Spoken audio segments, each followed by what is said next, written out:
Good morning, good morning, good morning. Today is Tuesday, November the 7th, 2023.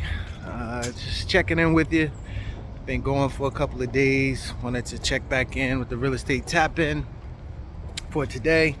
And saw article, something that we talked about before, but it's really hitting home now when it comes to real estate is affordability. The numbers, and I'll attach the article here, saying that it takes roughly about just over 40% of someone's income to afford the average home. And that is considerably over what someone should pay for their mortgage or, housing costs. It should be ideally around 30%, if not under. So that's extremely high above that. So they're giving reasons saying that this primarily is because of the affordability, that mortgage applications, requests for mortgage applications is down considerably as well. So housing prices are up, demand is coming down, which does keep the housing prices up for the sellers, because they don't have people have less inventory to look at who are out there. So that's pretty much the big divide and the big gap and the problem with the overall supply and demand, and what's driving, each of those are driving each other. As houses get more expensive, less people are going to apply for them, especially with the increase in rates.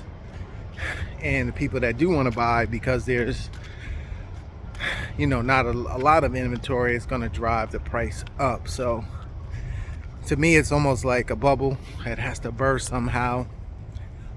It's stuck, so to speak. So what will cause it to move or change is yet to be seen. But again, this is why we like note investing during this particular time, because I can create financing for someone and make it affordable. And if you're a buyer, some buyers, it's not just about affordability when they go down and try to get qualified for a loan. It's something on the credit, something in the your past, or something that just doesn't fit a traditional lending institution's criteria for approving you for a mortgage. It's not always that people can't afford to live in a property. There are some other reasons outside of that make people denied. So as a note investor, somebody that creates notes, we have a larger pool of potential buyers that we can pick from.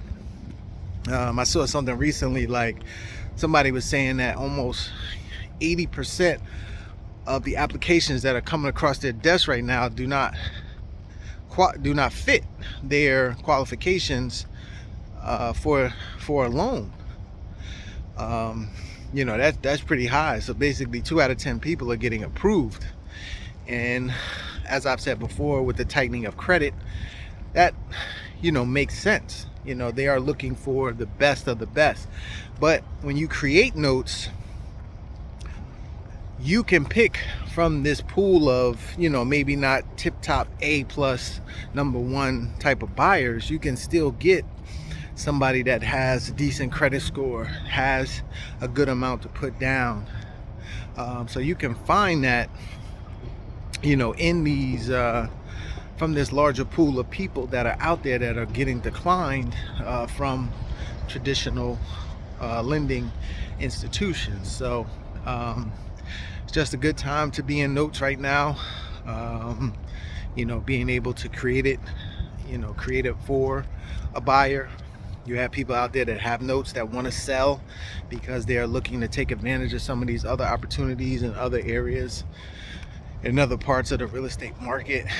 So learning notes, understanding them, investing in them or creating them is the place to be. And then also, what is the worst thing that could happen if you created a note? If you were the bank, what's the worst thing that could happen with the bank? Person stops paying, right? So when you create the note, you can create it in a fashion where you can get that person out, a lot of times in a timely fashion by how it's created on the back end. On how you create it, you can, save yourself from having to go through a long foreclosure period and things like that. And then what you do is you just remove that particular person that couldn't pay for whatever reason, and you do it all over again. So you protect yourself by being on the financing, side of real estate.